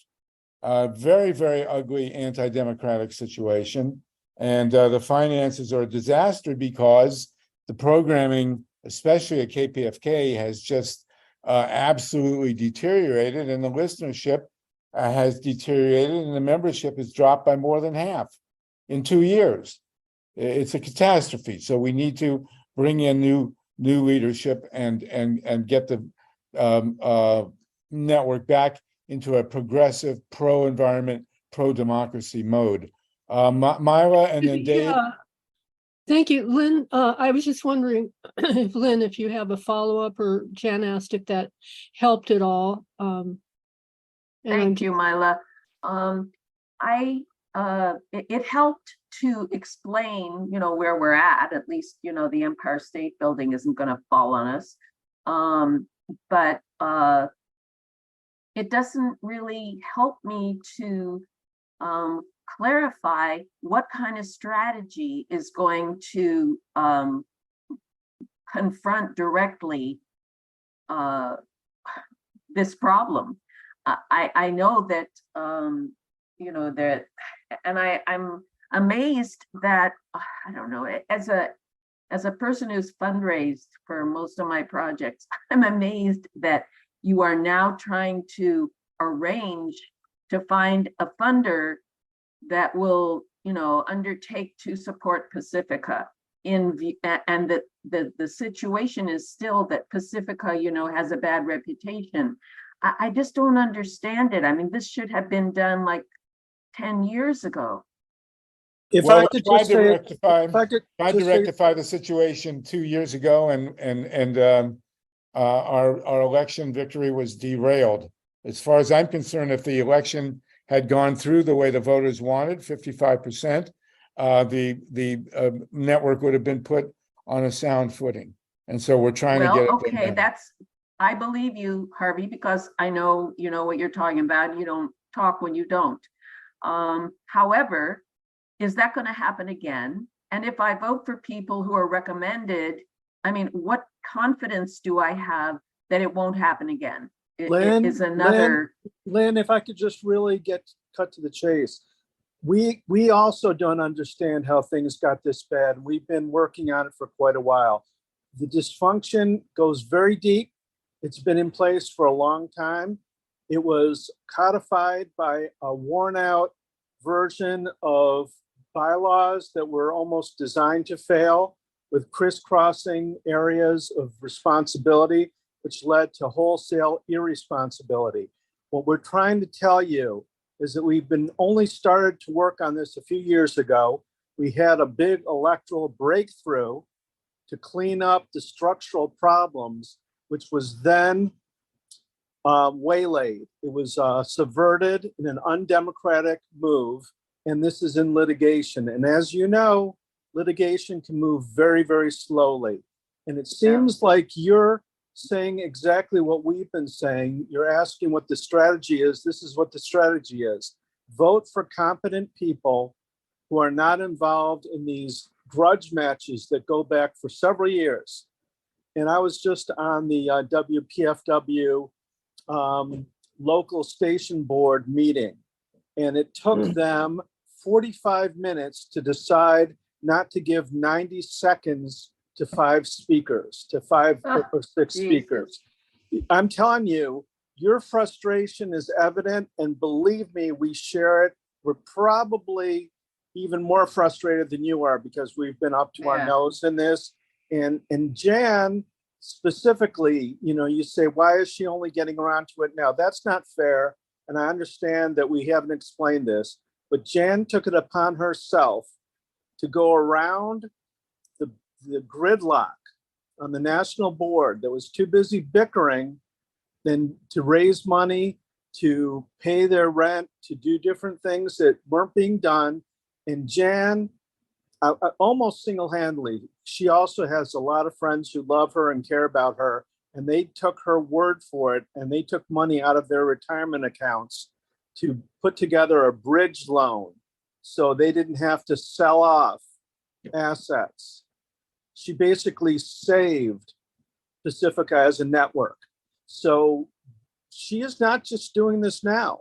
What she's doing is talking about a wide range of things that we're doing. It's going to take a very long time to fix this, but we're making real headway now. And we're doing it the only way that we can, which is step by step by getting good candidates to run. And I'm running too. But there's a lot of really stellar people. Okay, thank you. And we're going to Thank do what you. we I can really to clean up the mess. appreciate that explanation, and I had no intention to malign Jan Goodman in any way. I respect her highly and her work. I just, you know, I guess, you know, I'm not going to repeat myself. What I would like is if you would get together and just put a list of people who we're going to vote for. I will copy the list and paste it. I mean, I'm Great. I The don't list is at really. newdaypacifica.org. New Day For, Pacifica. for KPFA, I think it's the KPFA protectors. There's a link to it, however, at New Day Pacifica. There's Oh, a yes, link Myla to the just put it in. KPFA. I want to point out that Mike Hirsch is a candidate for, and gratefully, we're grateful for Mike for running for the board in DC, and we know he's going to make a huge difference there. Myla had a hand, and then Why don't you call David Saltman, because he's another candidate in New Right, York. and David can speak after me, Jan. I just want to say that, and we definitely want to hear from David Saltman, that we're very hopeful right now. We've worked very hard. We're in it for the long, you know, we're in the long game here. We have an extraordinary asset that we have to protect, and we're going to win. And right now we have amazing candidates that you can vote for and urge your friends to vote for. We have fantastic candidates running at all of the stations, and please get involved. Please vote. Your ballot has to be received by September 30th. So we only have 13 days, I believe, to get the vote in. So do whatever you can to get out the vote and vote yourselves, and we're going to win it. We're in it for let's the hope. long game. God help us. Dave Saltman, no stranger to election shenanigans. Go ahead, Dave. Well, I'm really kind of following up to what Lynn's been saying, because I've been involved now for the last few weeks since I became a candidate in these insanely non-productive meetings with the WBAI, staff, or who I don't even know who these people are. And Local station board. It's the local station board. So here's my question. I mean, I used to spend a lot of time in the Arab world. The Arabs have a wonderful saying, "Where's the dead camel buried?" Who is resisting you? In other words, you won the election. You've got the money. Where's the problem? Where's the dead camel buried? I think I know, because we had several meetings saying, we want your best ideas. We want your fundraising ideas. I've done a lot of fundraising. I've raised millions of dollars for public television, and it's totally applicable to public radio. And I don't give this stuff away for free, but I did. I told them how to do it. And you know how many calls I got? And all the station executives and personnel and whatever were listening. You want to know how many calls I got back to ask more questions? 0. And so so they don't care. It's not about this. It's about power. And you're out and they're in at the moment. How did that happen? And how can we reverse that? Where's the dead camel buried? Well, the problem is the dead camel is running the show right now. Yeah, exactly. That's exactly the problem. I mean, if you can win the election and get the bylaws changed, so what? If they can undermine you, how did that even happen? We have a chance to take power here. How? But by getting people like you on the local station boards. Because local station boards have no power. Where's the power? Power's in the national board. The local station boards get to nominate people for a national board. And the national board was the one that upended the election and sued the people trying to fix the problems that they were causing. I've never seen anything like it before. I've seen. Oh, I did. Ohio, Florida 2000 and Ohio 2004. That's where we saw it. Well, it's very similar chicanery, but what I'm talking about is you've got people who know what they're supposed to do, know that they're not doing it, not filing for free money from foundations that were supportive of the network, not doing their paperwork, not doing what they were supposed to do, having Jan and other people say, we'll help you, them saying no.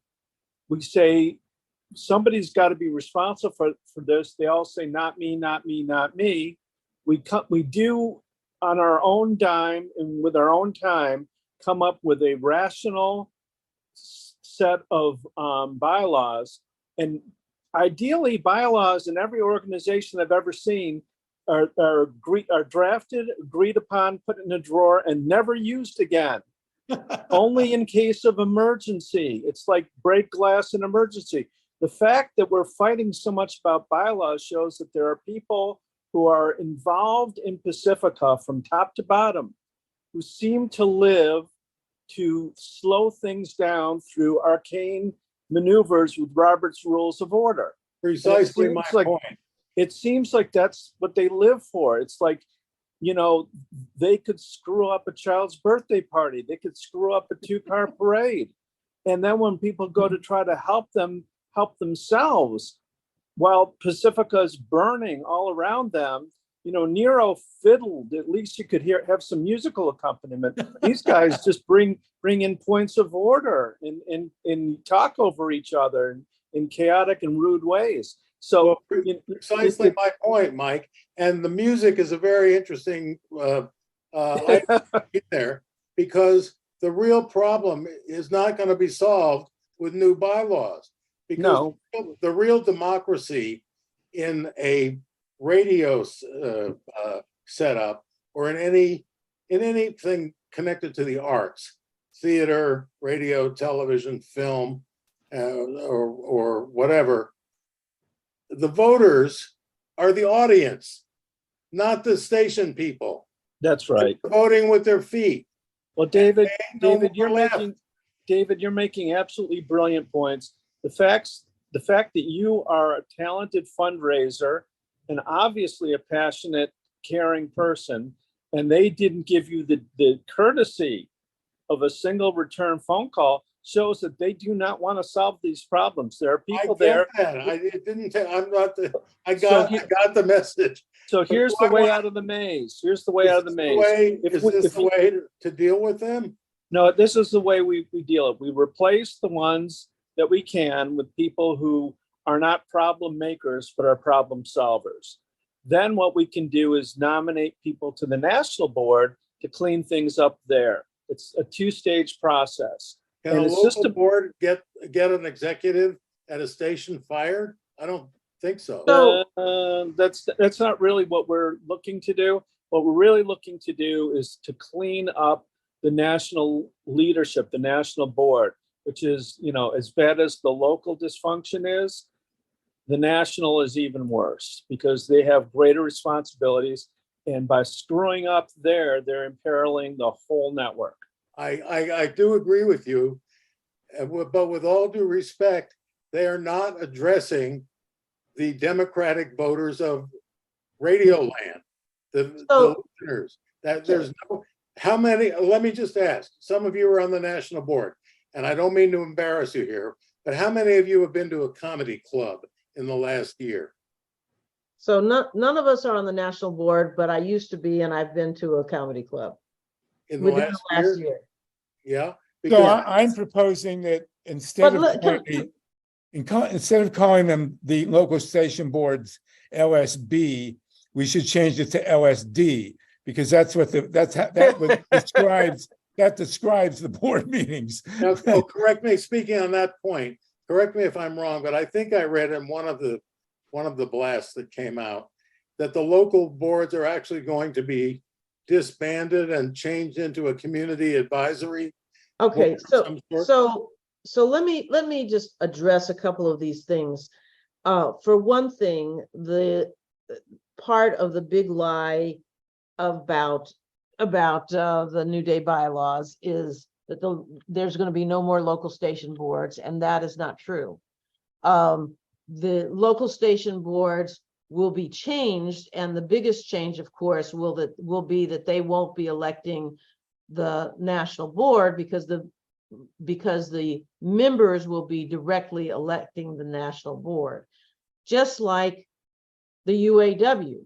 The UAW, and to say that the bylaws don't make any difference and the structure doesn't make any difference is belied by the fact of what's happening in the streets in Detroit and Chicago right now, because this president of UAW is the first president of UAW that was directly elected by members of UAW, because they changed their structure and they were able to elect a reformer who could do reform, and that's why they're asking for things and fighting for a new contract. And the same is true, can be true in Pacifica land.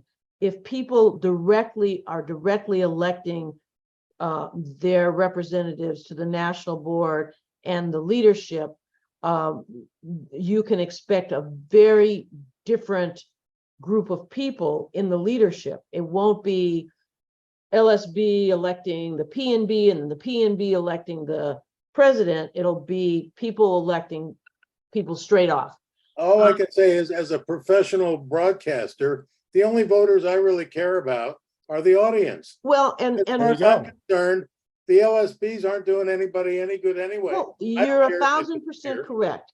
And one of the things is that under the present structure, even the national board, instead of making policy and hiring an executive director to, who presumably is going to know something about making audiences happy and staying on mission, the PNB is micromanaging everything, including the executive director, who has been told that she cannot hire or fire anybody. So it's really, it's really screwed up. So when you think it's screwed up, it is screwed up. And the audience is walking with their feet. Los Angeles had more than 10,000, had more than 11,000, had maybe close to 11,000 voters 2 years ago, members.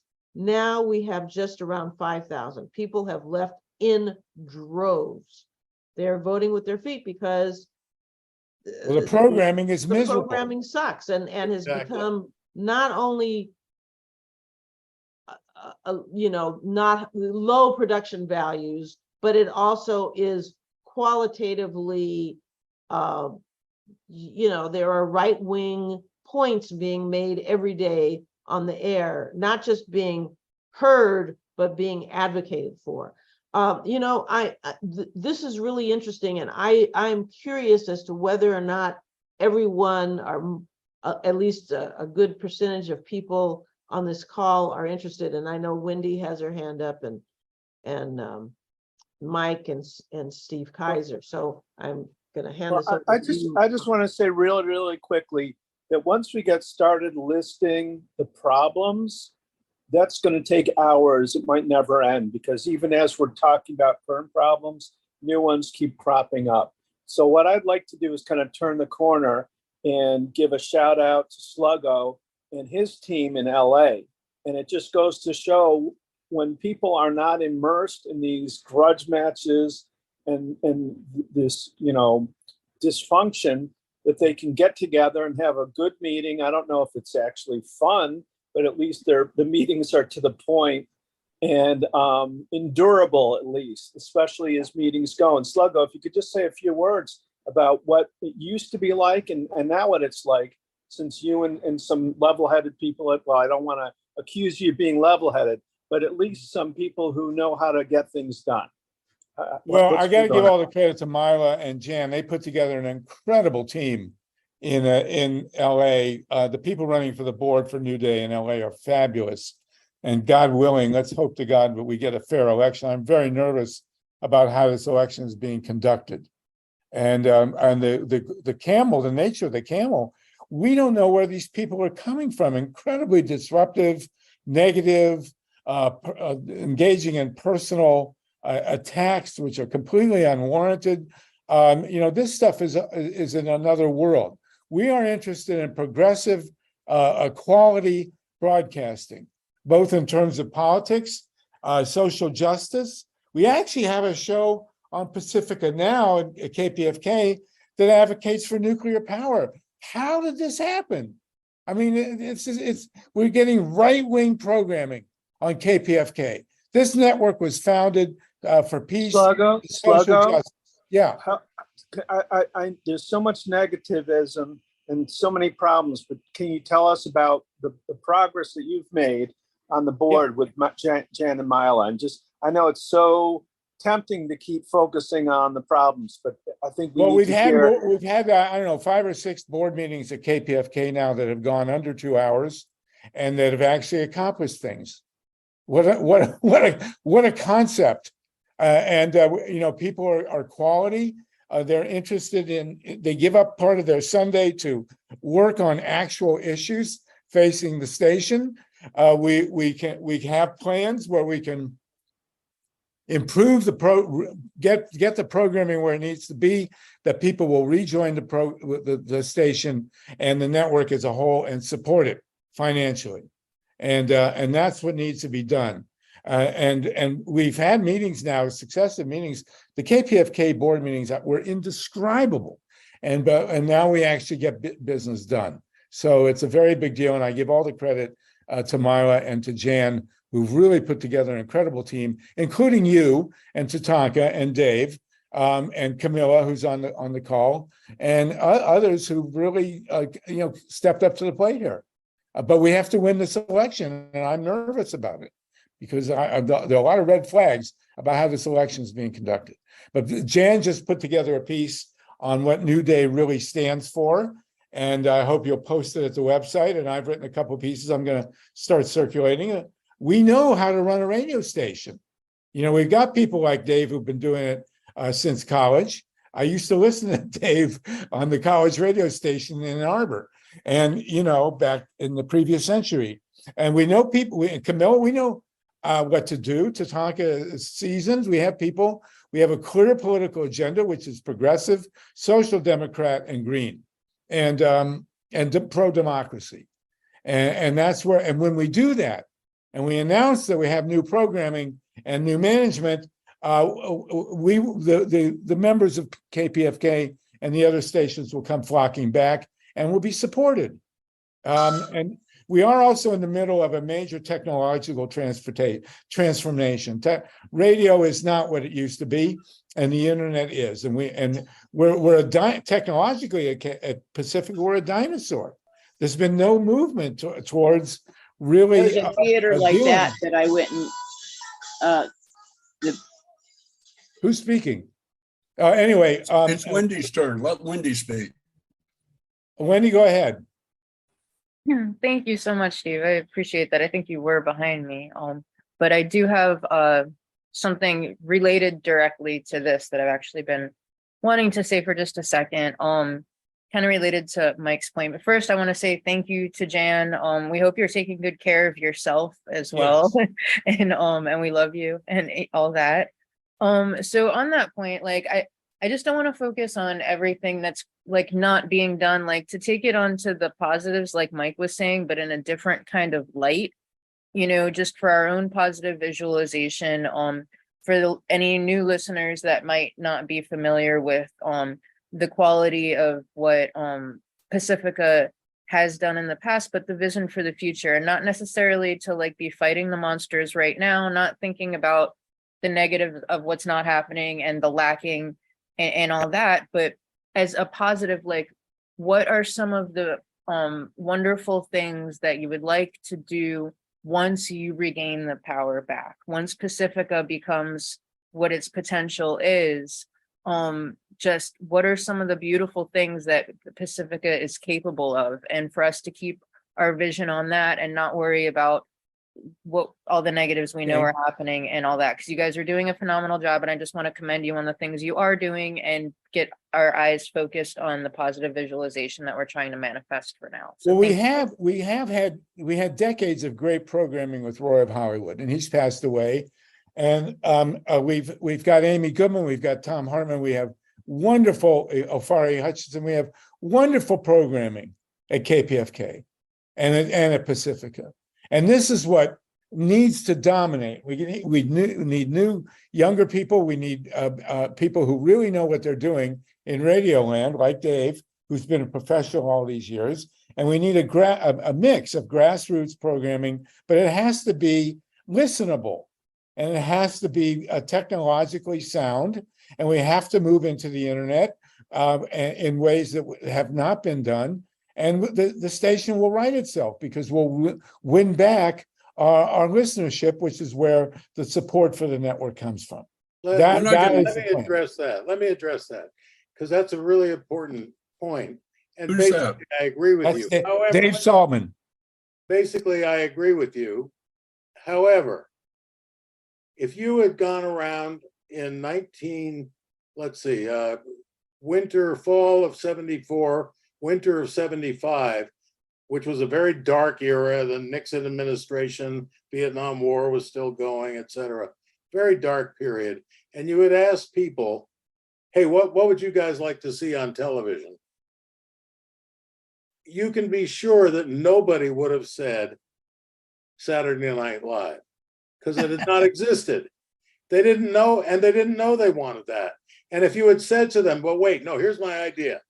We're going to have a bunch of completely unknown comedians, mostly from Canada. We're going to have a completely unknown producer, also Canadian. And we're going to run it at the worst, what's considered the worst time slot in broadcasting, 11 o'clock on Saturday nights. Doesn't that sound like a good idea? And they're going to do improvised sketch comedy, whatever that is. And everybody would be like, what are you, crazy? No, give me more Walter Cronkite or something, you know? Be the last. They don't know it. It's like build it and they will come, you know? If it's good, and it turned out to be great stuff. If it's good, but you don't know that it's good, and nobody knew that Lorne Michaels was a genius. They thought he was a one-shot producer who got one good thing going, and that was the first and last thing he ever did. And they were wrong, you know. They were just coming, and even other very, very brilliant people in broadcasting thought that. So I'm just saying it's not that simple. And I'm also saying that nobody really knows what's going to work until it's audience tested, including me and including everybody. And it's an art. And here's another thing. And I know that this is going to make me a lot of enemies, but this is my belief. And if I'm wrong, tear me to bits, okay? There's not every institution in America can be run democratically. For example, the fire department. You don't want a democratically run fire department. You want a chief and you want a bunch of highly trained, it's run like a paramilitary organization, and you want it that way. You know, you can talk in your idle hours about different ideas to improve the fire department, but it can't be, you can't vote on how to fight that fire. You got to have, you know, the old man who ain't afraid of hell leading us through that fire, because otherwise people are going to die. The arts, in my opinion, are very similar. I have always thought of, I worked at CBS News for a long time, and I said frequently, I said, my God, this is run just like a paramilitary organization. And that's why it was so goddamn good back in the days of Cronkite and Eric Severide and those guys. So I'm just saying, and that's why I say the voters here are not necessarily the employees, although they can give their opinions and try to and whatnot. It's the viewers, and the viewers don't know what they want until they see it, and it just can't be helped. And we have to have quality people doing the jobs. Only quality people. But anyway, and one last thing, and then I'm going to shut up. You know, I worked at Rolling Stone for many years too, and Hunter Thompson had a wonderful expression about the broadcasting business. He said, I may have this a little wrong, but this is the gist of it. He said, broadcasting is a shallow money trench where pimps and thieves run loose and good men die like dogs. And there's also a negative side. So there you go. Thank you, Hunter Thompson. Thank you, Dave. We're at the top of the hour. We'll take this a few more minutes with the indulgence thanks of Steve and Mike. Mike, it's really great to hear from you on this. I'm very excited to have you, hopefully, to God on the DC board. It will make a big difference, and Dave, you'll make a huge difference on KPFA BAI along with Camilla. Steve Kaiser, go ahead. Steve, you've been waiting. We still have 42 people on the call. Yeah, I think it's an apt example that Dave cited Saturday Night Live. I mean, when it came out, it was super cutting edge. Everybody loved it. It was a real functioning element in our society, improving it. But now, 40 some years later, it's bloody awful. I mean, for the last 10, 12 years, it's just been absolutely awful. And Lorne Michaels has nothing else to do, so he keeps doing that. Right. And occasionally they break through. They've got some talented people there, but it's awful. And it's an example for Pacifica. Pacifica is fucking awful. It has been for years. It died 20 years ago. It's been a zombie organization for the last 20 years. And I want to have faith in Jan, what you're doing here with New Day, but this just seems like 4 people to come in and to run things. And I agree the LSB should be smaller. So there are less people that had the divine right to be heard that day. And maybe the national board, maybe it would improve by doing that. But at the root cause, we've got to look what's really going wrong. People are not buying what we're selling nowadays. They do no longer want this. Now, originally they were members. Today they're consumers. They're not members. In the 40s and 50s, that's when membership worked. We invented this, just give us money and we'll try and give you good entertainment model that everybody is on top of nowadays. So everybody has to be sent to. We have to come up with programming that sells. Now, when I was on the board about 8 years ago, I kept on focusing on premiums because that actually brought money in the door. But now what we need to focus on, which I've been raising with the development group, is people dying. Death is a growth industry for us. People our age and older are dying and they got places they can leave their money. And we want to be a number one doing that. And we want to be able to get out there and offer them charitable lead trusts, charitable remainder trusts, lots of things that can improve their tax picture. But that's who we have to go after. And we have to do it at making a virulent coast to coast progressive network, because the airways are saturated with right-wing propaganda. So we just want to take a place at the table, and there are a lot of people out there with money. I mean, Oprah Winfrey has $2 billion. and she's got to be a sympathetic voice for a stronger dialogue. I mean, she is a journalism person at root and always has been. So we've got people out there that can join this. But and I like that we're trying to do some different things, but we've got to concentrate on people that are getting older and want a progressive voice out there and are willing to step up to the plate and put it together. That'll be nice. Yes, and I do, very good, Steve. Thank you for that. I do want to mention. Well, one more thing, Harvey. You need better management. I mean, it's great to hear David and Mike, but you can't let them go into this constantly and monopolize that time when Wendy and myself and other people need to be heard also. So you need better management of time like that too. Maybe 1 minute at most. Thank you. Thank you, Steve. Well, we let it go today, but we have had time limits, but we need competent people. I mean, one thing that really distinguishes so many of the comments we get is that they're coming from a place of incredible incompetence. I mean, if you listen to the stuff that's on KPFK now, it's god awful, and we can't have that. And it's right wing. Where did this come from? That we're starting to get pro-nuclear, anti-democracy. We even had some anti-Semitic stuff. I mean, it's just horrific, and it's got to be changed. And I do want to mention, by the way, that Dave Saltman, who I've known since 1963, by the way, did discover Gilda Radner. And if there's any, and he wrote a book about her, if there's any distinguishing characteristic that anybody could want, that would be it. Jan and MYLA, do you want to jump in? No one else has a hand right now, and we're over time.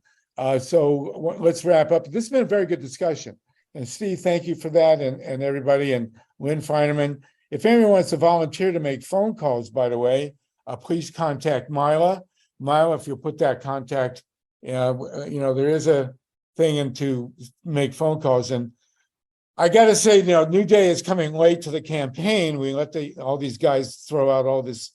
There is a slogan from Steve Bannon, which is applied to this campaign. And I will say this word on Pacifica because there's no other, on PRN. The Steve Bannon says that his big strategy is to fill the commons with shit. And that's what we've been seeing from the other side here. And we need to make sure that in these last 10 days, we clean up the mess. MYLA and then Jan. I just put my email in the chat. That's myla.reason@gmail.com. If any of you are willing to make any phone calls at all to get out the vote, to get Pacifica listeners to submit their ballots for their local station boards, please send me an email, and I'll be happy to connect with you and get you some people to call. Jan, you're muted. And I want to give Wendy 1 minute. I forgot. We do need a quick update. Steve, if you can stay with us. We've got Stephen Scolmini. People are wondering what is going on, who to vote for.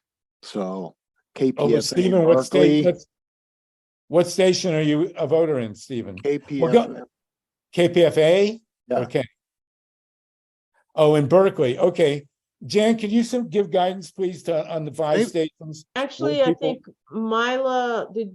If you go to newdaypacifica.org, we have a link to a whole group of people to vote for. So that would be my suggestion. And Stephen, if you're still confused, email me directly, Solartopia@gmail.com. Is that the list? Wait. Go back up a minute, Steve. Steve Caruso, go back up 1 second. Here's the list. Emma Auer, Mark, Lily, also MYLA's sister, Sherry Reason, is running for the board at KPFA. So if there's any genetic sharing going on, we certainly want to support that. Anybody else on Pacifica? Jan and MYLA have both paid heavy personal prices